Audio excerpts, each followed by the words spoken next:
Hello everyone, welcome back to my YouTube channel, Summer English World. Today we are going to start in tenses series Future Indefinite Tense.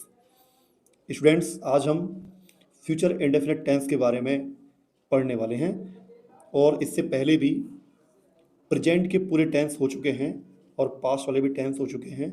अगर आपने अभी तक वो videos को नहीं देखा है और आप एक अच्छे तरीके से अंग्रेजी को सीखना चाहते हैं, इंग्लिश को, तो आप उन टेंसेस के वीडियोस को ज़रूर देखें। तो चलिए स्टार्ट करते हैं फ्यूचर इंडेफिनिट टेंस। तो इंडिकेशन, इसकी पहचान क्या होती है? इसकी पहचान होती है कि वर्ब के लास्ट में, तो वर्ब के लास्ट में इसमें गागी के वाले वर्ड्स आते हैं, जैसे जाएंगे, खाएगा, पिएगा आदि। रूल ऑफ ट्रांसलेशन, इसका देखिए फॉर्मूला क्या बनता है। सब्जेक्ट प्लस, इसका जो फॉर्मूला बनेगा, subject plus shell will plus verb की फर्स्ट फॉर्म प्लस ऑब्जेक्ट।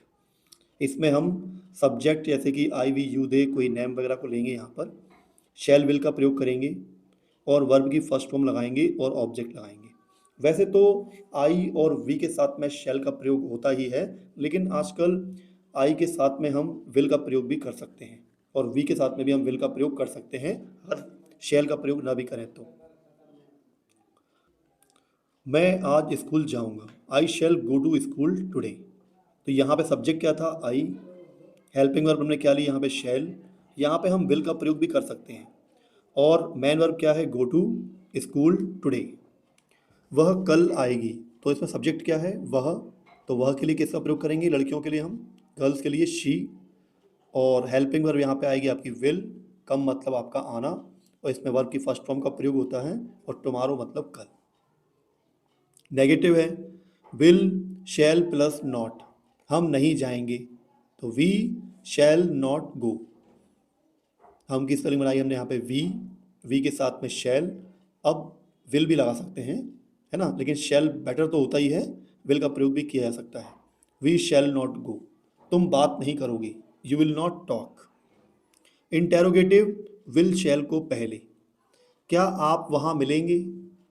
तो क्या अगर आगे आता है तो हेल्पिंग वर्ब हम आगे लगाते हैं, क्योंकि आपने पहले भी जो टेंसेस को पढ़ लिया है, तो वहाँ पे आपको आइडिया हो गया होगा कि किस तरीके से हम टेंस बनाते हैं। स्टूडेंट्स, हमको इंग्लिश में टेंस आना बहुत ज़रूरी है, और टेंस के आने के बाद ही हम इंग्लिश की शुरुआत अच्छे से कर सकते हैं। धीरे धीरे ऐसे हम वाक्यों को, सेंटेंसेस को बनाना सीख सकते हैं और इंग्लिश टू हिंदी हम कर सकते हैं। और उसके बाद जब हमारी ज़्यादा प्रैक्टिस हो जाती है, तो हमें फिर इंग्लिश में स्पीकिंग करना भी आने लगती है। क्या आप वहाँ मिलेंगे, तो क्या के लिए हेल्पिंग वर्ब विल को लगाया आगे, तो क्या के लिए हेल्पिंग वर्ब विल को लगाया आगे।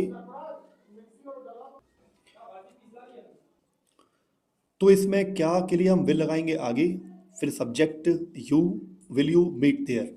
अगर हमको इंटेरोगेटिव प्रश्नवाचक वाक्य बनाने होते हैं और किसी से प्रश्न पूछना पड़ता है, तो इस तरीके से हम सेंटेंस की फॉर्मेटिंग करते हैं। तो विल यू मीट देयर, क्या आप वहाँ मिलेंगे, तो सामने वाला आपको जवाब देगा yes we will meet there, तो हम वहाँ पर मिलेंगे। क्या मैं झूठ बोलूँगा, शैल आई टेल अ लाई, है ना, शैल आई टेल अ लाई, क्या मैं झूठ बोलूँगा। शैल लगाया हमने आगे, सब्जेक्ट के लिए हमने आई लिया, और टेल अ लाई मतलब होता है झूठ बोलना। नाउ नेगेटिव प्लस इंटेरोगेटिव, क्या तुम नहीं आओगे, तो क्या और नहीं की स्पेलिंग हमने डायरेक्ट ले ली पहले। तो विल नॉट को, तो हम विल नॉट को शॉर्ट फॉर्म में लिखते हैं वॉन्ट। क्या लिखते हैं? वॉन्ट। वॉन्ट यू कम, फिर सब्जेक्ट आएगा और फिर उसमें वर्ब की स्पेलिंग आएगी ना, वॉन्ट यू कम। अब देखते हैं आगे, क्या वह सच नहीं बोलेगी, तो क्या नहीं की स्पेलिंग क्या होगी, इसमें वॉन्ट। विल नॉट को हम लिखते हैं वॉन्ट। वॉन्ट, फिर इसमें subject she, speak the truth, क्या वह सच नहीं बोलेगी। फिर है इसमें इंटेरोगेटिव विद WH वर्ड्स, उसने तुमसे क्या पूछा होगा। तो सबसे पहले अगर क्या बीच में आ गया, तो इसकी स्पेलिंग बनती है वॉट। फिर वॉट के बाद में क्या आता है? Helping verb. What will she ask you, उसने तुमसे क्या पूछा होगा, what will she ask you. उसने तुमसे क्या पूछा होगा, what will she ask you. तुम कब आओगे, व्हेन विल यू कम, कब की स्पेलिंग व्हेन, फिर विल और फिर यू और कम। स्टूडेंट्स, इसी के साथ अगर आप चैनल पर नए हैं तो आप चैनल को सब्सक्राइब कर लीजिए, और वीडियो अगर अच्छी लगती है और आपको समझ में आता है तो इस वीडियो को जितना हो सके आप शेयर करें और वीडियो को लाइक भी करें। इसी के साथ में इन चैनल्स पे आप maths world, summer education world को भी अगर सब्सक्राइब करते हैं तो वहाँ पर भी आपको कई सारे इंपॉर्टेंट क्वेश्चंस की वीडियोस मिल सकती हैं। Thanks for watching this video everyone. जय हिंद, जय भारत।